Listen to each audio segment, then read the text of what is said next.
It's the final day in the wage talks in the gold sector, with industry players hoping to avoid a repeat of protracted strike action that crippled the platinum mining industry last year. Our reporter Mbongeni Muthwa has been following that story, and he now joins us on the line. And let's cross live to you, Mbongeni. Tell us what is the latest on the story. Well, Colin, the latest is that the talks have been adjourned until Monday. The reason for the adjournment that happened around lunchtime was that the unions raised concerns about the approach of the employers from early this morning. Apparently, the employers made a presentation this morning, which was part of, basically they were presenting the financial statements of the various mining houses to show their financial health coming into these negotiations.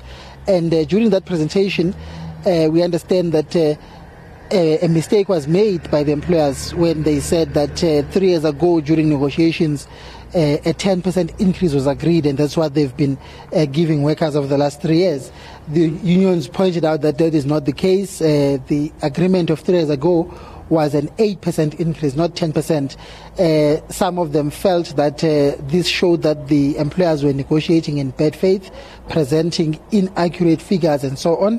The chamber representing the employers then explained that no, this was a human error that happened. Some of the unions like WASA accepted that explanation, but also the unions were unhappy that the employers seem to be adopting an approach of motivating for a wage offer which they are yet to present, whereas the unions first tabled their demands and then motivated for them.